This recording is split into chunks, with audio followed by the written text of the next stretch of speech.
माझ्या कीर्तीपेक्षा मूर्तीपेक्षा फार जास्त झालं. तर माझी फक्त एकच इच्छा आहे की इतिहास मी जो सांगणार आहे तो इतिहास नाही, कारण मी इतिहासकार नाही, इतिहास तज्ञ नाही. पण पोटापाण्यासाठी मी हा व्यवसाय स्वीकारला. इथे मला लोकांना दुसरी करमणूक काही देता येत नव्हती, म्हणून मी हा पेशा म्हणून स्वीकारला. तो स्वीकारला असताना मला इथे काही ह्याच्यासारखी मुलं आहेत, काही उद्धट म्हातारे असतात, म्हणजे जे उत्सुक त्यांना आपण म्हणू की म्हणूनच त्यांनी सांगितलं वाटतं. तर मित्रासाहेब होऊ शकत नाही. तर त्या ह्याच्यामध्ये त्यांचे सगळ्यांचे प्रश्न असायचे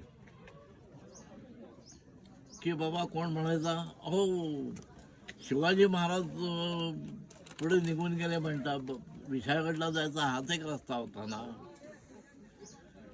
पावनखिंड जी आत्ता तुम्ही बघितली हा विशाळगडला जायचा रस्ता नाही. कोणत्याही इतिहासाला भूगोल लागतो. भूगोल पहिला तपासायचा, मग तो इतिहास खरा आहे की नाही बघायचा. कारण इतिहासामध्ये सर्वसाधारणपणे जी काय असते ती भाटगिरी जास्त असते. त्यामुळे एखाद्याचं कौतुक करायचं झालं तर मग ते किती करावं ह्याला मर्यादा नसते. अर्थात शिवाजीराजाचं कौतुक केलेलं असतं ते साधारणपणे वास्तवतेपेक्षा कमीच असू शकेल असं मी म्हणेन.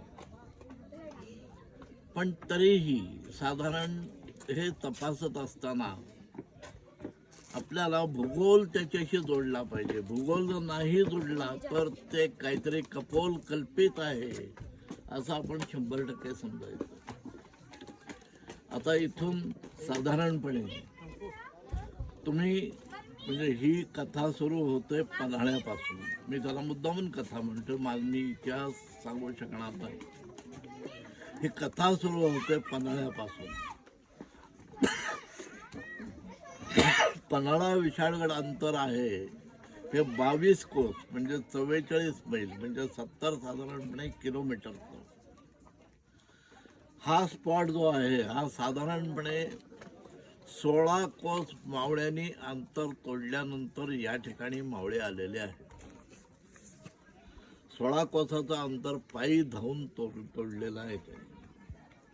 अशा परिस्थितीमध्ये जेव्हा इथे सैन्याची चाहूल लागते महाराजांना, त्यामध्ये बाजीला म्हणतात, बाजी आपल्याला सिद्धीने गाठलं. तर तो म्हणतो की कसं शक्य आहे. अरे म्हणतो नाही, काही झालं तरी सिद्धीची घोडेस्वारांच्या टापा एक मिळाला. इथून फार तर 2 ते 3 कोसावरती असतील, पण ते हमखास आपल्याला पाठलागावरती आलेले आहेत. ते काय करायचं आता. हे मावळे अर्धमेले झालेले आहेत, पळून पळून पळून पळून काय करायचं. मग त्याच्यानंतर ते विचार करतात की साधारण किती फौज असेल ती आलेली. म्हणाला बाजी म्हणतो, महाराज तुम्हाला पकडायला येणार म्हटल्यानंतर आतापर्यंत तुमची जी काही कीर्ती आहे या हिशोबाने 1500 ते 2000च्या खाली एकही मावळा असणार नाही, गनिम असणार नाही. एवढ्या जणांना कसं तोंड द्यायचं. हे साधारणपणे त्यांची चर्चा 2 मिनिटात संपते. राजांना आपण म्हणतो जाणता राजा, ते एक निष्णात सेनापती आहेत. ही त्यांची दुसरी ओळख आहे.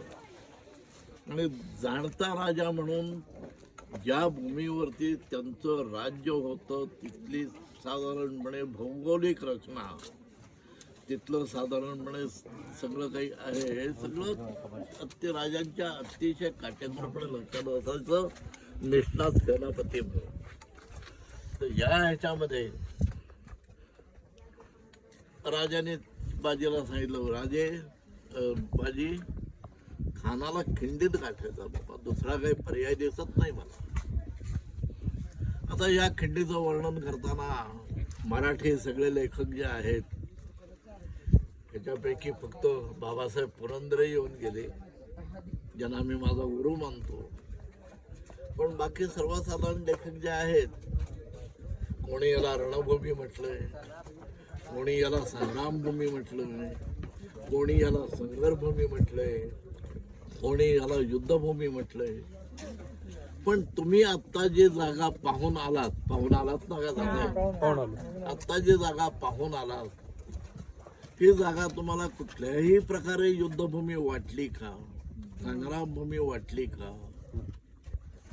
तर सगळे मराठी लेखक जे आहेत, म्हणजे मी हिंदी लेखक वाचलेले नाहीत म्हणून सांगतो, पण हे मराठी जे लेखक आहेत, या लेखकांनी या खिंडीचं वर्णन करताना मी सांगितलं, अतिशयोक्ती असते, आलेले नाहीत प्रत्यक्ष जागी. आपण जर साधारणपणे इतिहास मराठ्यांचा वाचतो, तर रियासतकार ते आपले सर्वसाई होते, त्यांनी उतरत्या डेस्कवरती टाकान शाई बुडवून ते तसं लिहिलेला इतिहास आहे. त्यांनी काय पावनखिंड स्वतः पाहिलेलं नाही, त्यामुळे त्यांनी हा असा इतिहास लिहिला. पण त्याच वेळी भारतात आलेला एक ब्रिटिश प्रवासी डेनिस किंकेड नावाचा, त्याची आता मराठी भाषांतर भरपूर झालेले आहेत. कोण त्याला डेनिस किंकॅड म्हणतो, कोण काय म्हणतो, सगळं म्हणजे, पण डेनिस किंकेड नावाचा जो लेखक होता, प्रवासी होता, यांनी या खिंडीचं वर्णन करताना, आणि ग्रँड डफ जो पुण्याचा कलेक्टर होता ब्रिटिशांच्या काळामध्ये, या दोघांनी, त्यांनी हिस्ट्री ऑफ मराठा लिहिलेला आहे, ग्रंथच्या ग्रंथ लिहिला आहे ग्रँड डफने. या दोघांनी मात्र या खिंडीचं वर्णन करताना यांना काही म्हणजे कदाचित युद्धभूमी, संग्रामभूमी, संघर्षभूमी, बॅटलफील्ड वगैरे असा शब्द योग्य वाटला नसेल, इथे बॅटल काय शक्य होणार.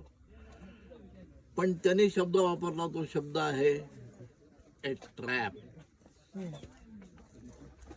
मी जेव्हा लोकांना, इतर लोकांना सांगायचो बाबासाहेबांची 4 वाक्य, रणजित देसाईंची 2 वाक्य, गोनी दांडेकरांचं एखादं वाक्य, असे सगळे सरमिसळ करून बेस्ट असं पिक्चर द्यायचं होते लोकांच्या समोर. पण जेव्हा मला लोक, स्पेशली मुलं प्रश्न विचारायला लागले, तेव्हा मी स्तब्ध व्हायचो, मला काही उत्तर मिळायचं नाही. पण यानंतर मला उत्तर सापडलं. ट्रॅप या दृष्टीने मी साधारणपणे आजच्या भाषेत, उच्च भाषेत ज्याला रिसर्च म्हणतो, तो रिसर्च करायला सुरुवात केली. आजूबाजूचा परिसर, हे सगळं तपासलं, तेव्हा मला एक जाणवलं की नाही, हा सुंदर सापळा आहे. हे माझं मत झालंय. तुम्हाला काय वाटतं हे तुमचं मत आहे.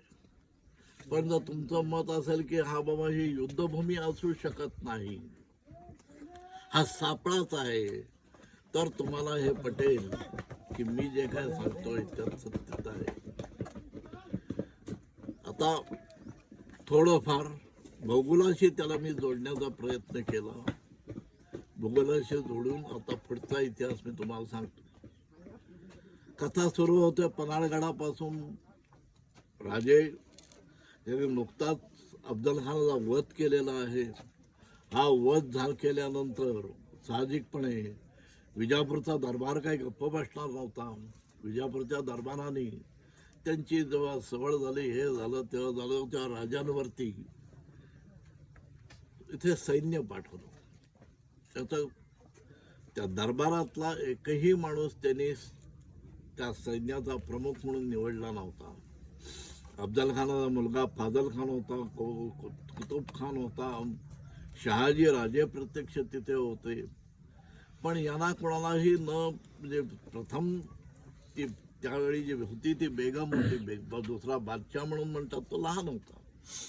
त्या बेगमीने जेव्हा त्यावेळेची जी प्रथा असेल, विडा म्हणजे शाहीशात खायचं पान असणार, तर खायचं पान फिरवल्यानंतर हा विडा उचलायला कोणी तयार होईना. कारण आत्ता नुकताच ते सपाटून मार खाऊन गेले होते आणि सगळ्यात दांडगा सरदार आपला धीर क्रूर हे सगळा असलेला याला शिवाजीने बघता बघता मारले आणि आपलं सैन्यही बरंच गारद केलंय.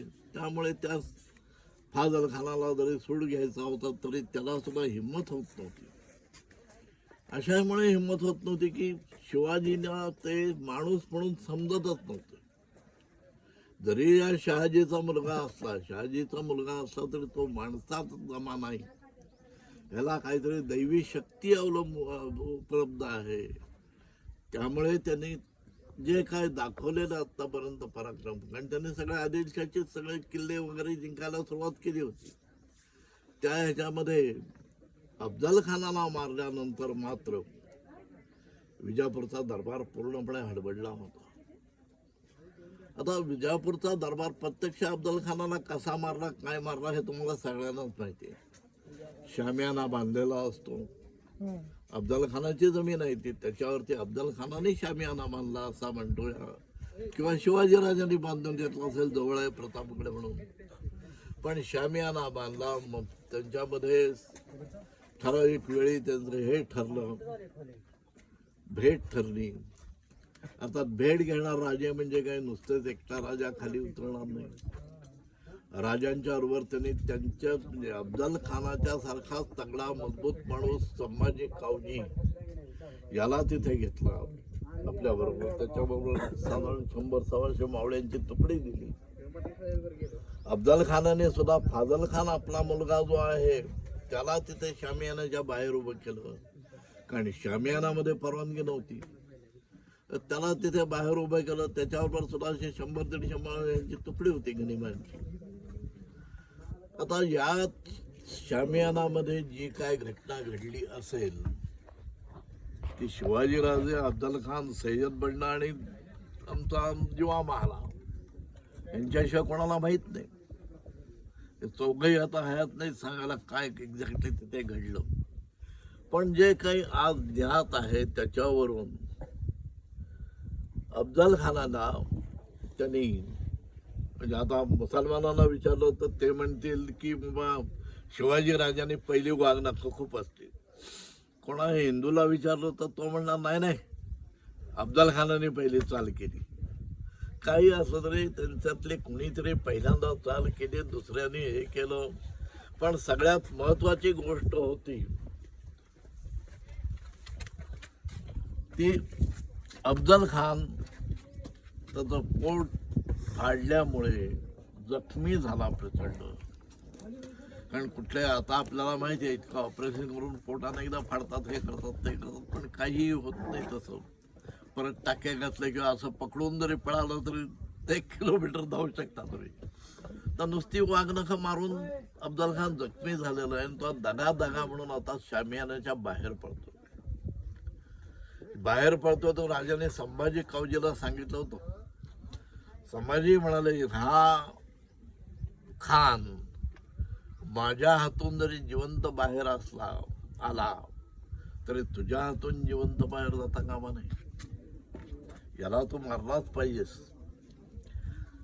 त्याने जेव्हा महाराज सांगितलं होतं, सय्यद बंडासारखाच तो निष्ठा दानपट्टाधारी होता, त्यालाही सांगितलं होतं. जेव्हा म्हणाला माझ्याकडे लक्ष द्यायचं नाही, लक्ष फक्त सय्यद बंडावरती ठेवायचं, तरी सुद्धा खान जेव्हा आतमध्ये काय आतड्या फटली असतील तेव्हा बोंबलला असेल, आवाज करताना तो जाणार नाही तसा. त्याने जेव्हा दगा म्हटलं तेव्हा जेव्हा महाराजचं लक्ष जरा विचलित झालं. त्याने एका क्षणासाठी तिथे म्हणजे शिवाजीराजांवरचं लक्ष उघडालं. त्या एका क्षणामध्ये शिवाजीराजांनी सय्यद बंडाने महाराजांच्या जिरेटोपावरती वार केला. हा जिरेटोपावरती झालेला वार शिवाजीराजांच्या कपाळाला भली मोठी जखम करून गेलेला आहे. हे सांगायचं कारण त्याचा संदर्भ पुढे येईल.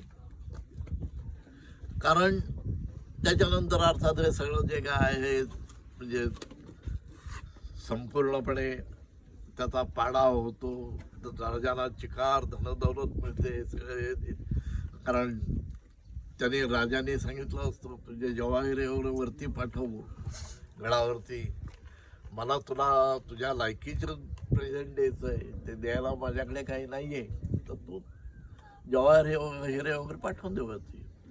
आता हे जे काय आहे हे बाकीचं आजूबाजूचं सराउंडिंगचं वर्णन झालं. पण त्याच्यानंतर आता विजापूरच्या दरबाराने राजांवरती सिद्दी जोहरला पाठवलं. अफजल खानासारखी सिद्दी जोहरने 78-79 हजाराची फौज घेतली नाही. मला म्हणाला निवडक सैनिक पाहिजेत जे शेवटपर्यंत लढतील. तर अशी तो 45 हजाराची फौज घेऊन आला. राजे त्यावेळी मिरज शहरावरती मिरज शहर लुटाळण्यासाठी, कारण हे त्यांच्या ताब्यात होते, हे लुटण्यासाठी राजे मिरज शहराला वेढा घालून बसले होते. आता मिरज शहरामध्ये राजा असताना, वेढा घातलेला असताना राजांना समजतं की बाबा विजापूरहून सरदार निघालेला आहे आणि तोही सिद्दी जोहर आहे. तर त्यामुळे कुठल्याही परिस्थितीत आता आपण पठारी प्रदेशावरती राहण्याचा अर्थ नाहीये, not to be on the plane. तर त्यांनी राजाने नुकताच पन्हाळा किल्ला जिंकला होता. अफजल खानाला मारल्यानंतर फक्त 15 दिवसामध्ये राजाने पन्हाळा किल्ला जिंकलेला आहे. तर ह्याची डागडुजी वगैरे त्र्यंबकजी भास्कर नावाच्या किल्लेदाराला सांगून राजा मिरज शहराला वेढा घालायला गेले होते. तर ह्याच्यामध्ये राजाने ठरवलं की बाबा आता माघार घ्यायची आणि सरळ पन्हाळावरती जाऊन पण मुक्काम ठोकायचा. राजा आपली 5 हजाराची फौज होती, ती 5 हजाराची फौज घेऊन पन्हाळ्यावरती राजाने मुक्काम केलेला आहे. राजाने जसे पन्हाळागड गाठला असं त्यांना समजल्यानंतर सिद्दी जोहरने पन्हाळ्याला वेढा घातला. वेढा घातला म्हटल्यानंतर की आता त्या राजांची एक अटकळ होती, आणि हे आता मेचा 3रा आठवडा आहे, जून महिन्यामध्ये इथलं महाराष्ट्रातला पाऊस चालू होईल. त्यावेळी प्लॅस्टिकचा शोध सुदैवाने लागला नव्हता. तर तो शोध लागले नसल्यामुळे ज्या काय कनाती किंवा तंबू किंवा काही असायचं ते सगळं कापडाचं असायचं. त्याच्यानंतर प्रत्येक शेतकरी, प्रत्येक सैनिक हा शेतकरी असायचा मूळचा. तर हे शेतकरी असल्यामुळे या ठिकाणी बाबा एकदा पाऊस सुरू झाल्यानंतर ते ही वेढा उठून निघून जाते. हा राजांचा खयाल. सिद्दी जोहरला असं खात्री होती की बाबा किती राजे किती दिवस हा वेढा ठेवतील. राजांना काही शक्य होणार नाही जास्त दिवस वेढा चालवणं, कारण पन्हाळ्यावरती कितीही दाणागोटा भरलेला असेल तरी तो पन्हाळ्याच्या रक्षणासाठी जी शिबंदी असते त्यांच्यापुरता असेल. या अशा परिस्थितीमध्ये शिवाजी आपले मावळे भुकेनं मरताना पाहू शकणार नाही याला सिद्दी जोहरला खात्री होती. त्यामुळे त्याने काय म्हटलं की काही नाही, फक्त रसद वरती जाऊन द्यायची नाही, कुठल्याही परिस्थितीत रसद तोडायची या माणसाची. याच्यानंतर याला परत आपल्या हाती हा किल्ला न लढता द्यावा लागेल. आणि त्याची ती अटकळ राजाने खरं ठरवत होती. फक्त एकच झालं मध्ये की बहिर्जी नाईकची जी टोळी होती या टोळीमधला एक खेर माधू नावाचा हा शिवाजी राजांना मुजरा करायला गडावरती गेला. शिवाजी राजांना मुजरा करायला गडावरती गेल्यानंतर राजे त्याला पहिला प्रश्न विचारतात की महादू तू आलास कुठून, आलास कुठून ते मला सांग. महादू म्हणतो महाराज पश्चिमेच्या बाजूला जी 2 मेटा आहेत याच्यामध्ये वेढा जरा ढिल्ला आहे आणि तिथून सरळ सोट खाली जायचा मार्ग आहे, म्हणजे काही त्याच्यावरून कोणी उतरू शकणार नाही, चढू शकणार नाही. त्यामुळे तिथे फक्त ढिल्ला होता पहारा. राजाने निर्णय घेतला की पन्हाळा किल्ला सोडायचा.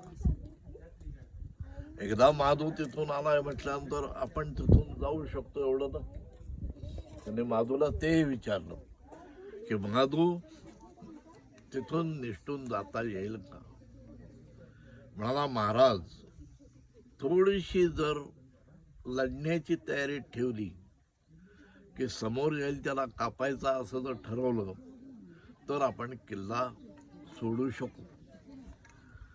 झालं. राजाने निर्णय घेतला. त्र्यंबकजी भास्कर जो त्यांचा किल्लेदार होता याला त्याने सांगितलं पांढरं निशाण घे, खांद्यावरती ठेव, खाली जाऊन त्या सिंधी जोरला सांग की माझा प्रत्येक माणूस किल्ल्याच्या बाहेर जिवंत जाऊन द्यायचा. या एका अटीवरती मी तुला 2 दिवसात किल्ला रिकामा करून देतो. आणि झालं. त्याच्यानंतर त्यांनी तिथेच गडावरती एक नावी होता ज्याचं नाव जीवाकाशीत किंवा शिवाकाशीत याला बोलवलं. हाच राजांच्या चेहऱ्यामुळेचा साधारण माणूस होता. याला बोलवल्यानंतर त्याला सांगितलं जीवा तुला उद्या माझा पेहराव पेहून पालखीत बसायचं. जीवाला समजलं काय आहे ते.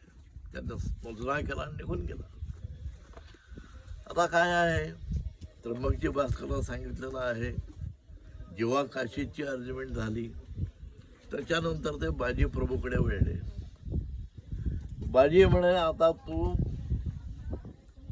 माधवला बरोबर घे आणि गडावरून खाली उतरायला कुठे सगळ्यात महत्वाची गोष्ट म्हणजे झाड, मजबूत झाड कुठे दिसेल का बघ, दिसतंय का बघ. आणि त्याच्यासाठी मोठा दोरखंड जमिनीपर्यंत पोहोचत दोरखंड असेल तर तो बांधायला घ्या. झालं. बाजी फिरवी मारून आला. त्यांनी ते हे केलं आणि नंतर मात्र सगळे हे साधारणपणे कोणी म्हणतं 350, कोणी म्हणतं 450. खरं म्हणजे लढण्याच्या तयारीने राजे बाहेर निघाले. तेवढे मावळे त्यांच्याबरोबर असतील. तेवढे मावळे एकदा खाली उतरल्यानंतर राजे उतरतात. त्यांच्या पाठीमागे बाजी प्रभू उतरतो. त्यांच्या पाठीमागे फुलाजी प्रभू उतरतो त्याचा भाऊ. आणि हे आता विशाळगडाकडे कूच करतात. त्याच वेळी गडावरून पालखी निघते. पालखीच्यामध्ये शिवाजीराजे बसलेले आहेत. हे आता हळूहळू लपत छपत किल्ल्याच्या बाहेर जायचा प्रयत्न करतात. मसूद खान ही पालखी पकडतो. मसूद खानाने हे पालखी पकडल्यानंतर तो ताबडतोब अत्यानंद होतो त्याला की शिवाजी राजाला बिनबोभाट पकडलेला आहे. काही युद्ध नाही, काही नाही. साधीशी छोटीशी चकमक झाली पण बाकी काही नाही झालं. तो ताबडतोब तरी शिवाजी राजाचा वध करणं शक्य नव्हतं कारण मोहिमेचा प्रमुख जो आहे तो सिद्धी जोहर आहे म्हणून याला गडावरती नेणं भाग होतं. गडावरती नेल्यानंतर त्याचा जो तंबू जो आहे तंबूपर्यंत नेणं भाग होतो. तिथे नेल्यानंतर सिद्धी जोहर तसा पोचलेला माणूस होता. त्याने पहिला प्रश्न हा केला, अरे या शिवाजीला ओळखणारा कोण आहे शेवटचा माणूस. कोणी याला शेवटचा पाहिलाय. कारण तिथे शहाजीराजे बसलेले आहेत. त्यांचा हा सुपुत्र. काही झालं वेडवाकडं आपल्या हातून याला जर विजापूरला आपण जिवंत घेऊन नाही गेलो तर मात्र आपली खैर नाही. विजापूरला गेल्यानंतर शहाजीराजांना जे काय म्हणतील काय करायचं असेल ते करून दे. चालव. इथे गेलं तर तिथे समजतं की फाजल अफजल खानाचा मुलगा हा प्रत्यक्ष तंबूच्या बाहेर होता.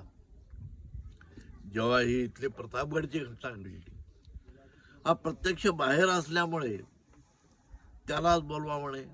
अर्थात फाजल स्वतः यायलाच निघालेला होता. कुठेही गडावरती शिवाजी सापडला म्हटल्यानंतर ती काही छोटी घटना नव्हती. तीही मोठी घटना आहे. तर त्याला घेऊन याला हा निघाला. फाजल तिथे पोचला. तेवढ्यात फाजलने जसं याला बघितलं तसं म्हणा हा नकली शिवाय याचं मुडकं मारा पहिला. तुम्ही विशाळगडाकडे ताबडतोब जा. विशाळगड अजिंक्यगड या विशाळगडावरती एकदा शिवाजी पोहोचला की तुमच्या हाताला शिवाजी लागत नाही. ते एवढं म्हटल्यानंतर सिद्धेश्वर म्हणतो की बाबा कशावरून तू सांगतोस हे सगळं, कशावरून सांगतो तू? ताबडतोब ओळखलास त्याला. शिवाजीची खासियत माहिती आहे ना तुला, फसवाफसवी करण्यामध्ये हे करण्यामध्ये एकदम एक्सपर्ट आहे तो. असं असताना शेवटी फाजल म्हणतो की बाबा सिद्धी, हे जे काही आहे या माणसाच्या कपाळावरती म्हणतो जखम नाहीये, जखम. आणि नुकताच हा प्रसंग घडलेला आहे. इथे सय्यद बंडाने केलेला वार जो आहे हा जिरेटॉप फाडून महाराजांच्या कपाळावरती जखम करून गेलेला असल्यामुळे ही म्हणतो जखम नाहीये, ही ताजी जखम आहे. तर ताजी जखम असल्यामुळे त्याचा व्रण तरी असलाच पाहिजे. तो नाही म्हटल्यानंतर साहजिकपणे जीवाकाशीचं मुडकं मारलं जातं. आणि त्याच मसूद खानाला सिद्धी जोहर ताबडतोब सांगतो, खान विशाळगड गाठायचा. राजे मध्ये आधे कुठेतरी पकडायचे. राजे काही घोड्यावरून गेलेले नाहीत, राजे धावत धावत गेलेले असतील, चालत गेले असतील, पण राजे पायी जात आहेत एवढा नक्की. त्यांना इथे कुठेही घोडा मिळणार नाही. त्यांचं जरी राज्य असलं इथे तरी एवढा बंदोबस्त आधीच केलेला आहे. तर हे असताना राजे तुला गाठता आलेच पाहिजे कुठल्याही परिस्थितीत. तर मसूद खान पाटलावरती येतो आणि ती शिवाजी राजांना इथे येळवणजुगाई किंवा पांढरपाणी याच्यामध्ये राजे असताना त्यांना ह्याचे चाहूल लागते. आणि चाहूल लागल्यानंतर शिवाजीराजे महत्वाची गोष्ट करतात ती म्हणजे की जसं सांगितलं तसं बाजी खानाला खिंडीत गाठूया, खानाला खिंडीत गाठूया. पण दुसरा काही पर्याय नाहीये. मावळे लढण्याच्या परिस्थितीत नाहीत, काही नाही. अशा परिस्थितीत आपल्यापुढे एकच पर्याय राहतो. 12 कोसाचं अंतर आहे, अजून 6 कोसाचं अंतर आहे, 12 मैलाचं अंतर आहे अजून. तेवढं अंतर आपल्याला तोडायचंय. किती वेळ लागेल? हे घोड्यावरून आलेले ही मंडळी हे आपलं मध्येच कुठेतरी खात्मा करते. मग शिवाजी राजाचं हे बोलणं ऐकलं तर बाजी म्हणतो त्यांना की राजे खानाला खिंडीत मी गड, तुम्ही गडावरती जा, तुम्ही ठरल्याप्रमाणे गडावरती जा, या खानाला खिंड चढवून देत नाही. बाजी प्रभू ती जबाबदारी घेतो. काय 200-250 मावळे बाजी बरोबर, 200-250 मावळे त्यांच्याबरोबर असे ते गेलेले आहेत. तसं झालेलं आहे. आणि खानाला ह्या लोकांनी खिंडीत घातलेला आहे. म्हणजे काय केलंय की 250 मावळे जिथे पळत आहेत त्याच ह्याच्यात शिवाजी आहे असं समजून ते आलेले घोडेस्वार आहेत. त्यांनी याला गाठण्याचा प्रयत्न केला. आता ही झाडीमुळे आपल्याला पलीकडचं हे दिसत नाही, पण इथे अतिशय मोकळा माळ आहे आणि त्या बाजूला ही खिंड जी आहे ही अशी उतरत उतरत उतरत उतरत जाते. कारण काय आहे? कारण भौगोलिक. या इथून मध्येच तुम्हाला दिसतो धबधबा आहे. धबधबा आहे तिथनं या टेकडीचं पायथ्याचं पाणी आहे ते बाहेर येतं. ते पाणी जे आहे त्याने जेवढी म्हणून सॉफ्ट सॉइल आहे तेवढी धुवून नेलेली आहे सगळी. ते कित्येक वर्षापासून असेल, 1000 वर्षापासून असेल, पण आपल्याला साधारणपणे 400 वर्षापासून ही खिंड माहीत झाली. या 400 वर्षापूर्वीचा फक्त डोळ्यासमोर सीन आणून बघा की या खिंडीने कातळी भिंत 2 बाजूला तयार झाली. कारण साधारणपणे आता थोडं भूगोलाविषयी की एखादं हे आपण जमिनीमध्ये आता बोरवेल मारतो, पहिले काही फूट किंवा काही मीटर म्हणजे तिथला प्रदेश कुठला आहे ह्याच्यावरती अवलंबून आहे. तुम्हाला दगड लागत नाही, माती लागते. त्याच्यानंतर साधारण ज्याला आम्ही कोदवाड म्हणतो त्या प्रकारचा दगड लागतो, कठीण जरा. आणि त्याच्यानंतर खाली जसं असेल तसं बेसॉल्ट रॉक किंवा साधारण कठीण दगड लागायला सुरुवात होते. तर या ठिकाणी बेसॉल्ट रॉकपर्यंत पाण्याने सगळी माती धुवून गेल्यानंतर ही खिंड तयार झालेली आहे. ही साधारणपणे 1 किलोमीटरची पूर्वी खिंड होती ती, पण आता ती कमी कमी कमी होऊन गेली, थोडी राहिलेली आहे. म्हणजे आता साधारण 1.5 किलोमीटर खिंड आहे. ती या ठिकाणी याने फक्त एकच केलं की आपण लपायला पळतोय कुठेतरी. आता लपायला पळणार म्हटल्यानंतर माणूस कितीही झालं तरी आडोसे आडोसे आडोसे शोधत जाणार, कारण बाळ रानावरती धावत जाणार नाही ती वेड्यासारखी. तर त्यांनी आपल्या पाठोपाठ ज्या ठिकाणी साधारणपणे खिंडीमध्ये घोड्यावरून सहज माणूस हे करू शकेल की त्याच्या प्लेन जागेतून त्यांना खिंडीतून वरती वरती वरती वरती आणलं. आता बाजी प्रभूंच्या बरोबर जे मावळे होते यांना काहीतरी काम पाहिजे होतं, कारण बाजी प्रभू एकटेच खिंडीत लढल्याचं वर्णन आहे. एकटेच नाही, आपण म्हणू 10 माणसं 15 माणसं त्यांच्याबरोबर असतील, मावळे त्यांच्याबरोबर त्याने ठेवले असतील. पण बाकीचे 200-250 मावळ्यांपैकी बहुतेक मावळ्यांना जे काम दिलं होतं की साधारण आपल्याला इथे तुम्हाला असं जाणवलं की या खिंडीत पुरेसे सैन्य, पुरेसा गनिम आपण आतमध्ये घेतलेला आहे. हे असं झाल्यानंतर तुम्ही वरून दगड टाका आणि त्यांचा परतीचा मार्ग बंद करा. दगड टाकत असताना सुद्धा घोड्यावरून बसलेला स्वार खाली उतरणार नाही लवकर. तसा मोटरसायकलवरती बसला की एकदा तो पाय टेकून एक तसाच बसून राहील बरोबर रस्त्याच्या. तसंच आहे घोड्यावर बसलेला घोडेस्वार, आणि घोड्यावरून उतरणं जरा कठीण असतं ना. त्यामुळे हे म्हणाला इथे कुठल्याही परिस्थितीत यांना आतमध्ये आल्यानंतर दरडी टाकून त्यांचा रास्ता बंद करा पहिला. आणि इथे आल्यानंतर आता हे दरडी टाकत त्यांच्या एकदा ते काम संपल्यानंतर हेच मावळे लढण्यासाठी आता त्यांना शेवटी दरडी टाकण्यासाठी जाणं भाग आहे तिथपर्यंत आणि लढण्यासाठी येणं भाग आहे तिथपर्यंत. आता दरडी टाकण्यासाठी मावळे चढतायत ती अशी खडी भिंत आहे आता जी तुम्ही बघून आलात खाल्लं. या खड्या भिंतीवरती चढणारा जो गनिम मावळा आहे हा म्हणजे साधारणपणे भिंतीवरची पाल. अगदी बाई सुद्धा जे झाडूने मारू शकते इतकी साधी हे आहे. आणि हे तर हत्यार घेऊन आलेले गनिम आहे. तर बाजी प्रभूंनी यांना संरक्षण देणं भाग होतं, कोणीतरी संरक्षण देणं भाग होतं. या खिंडीचा आकार तुम्ही बघितला, काही ठिकाणी अतिशय अरुंद होते, काही ठिकाणी अरुंद होते, काही ठिकाणी रुंद होते, परत ती अरुंद होते. खिंडीमध्ये किती चाललात मला माहीत नाही, पण साधारणपणे असा त्याचा आकार आहे.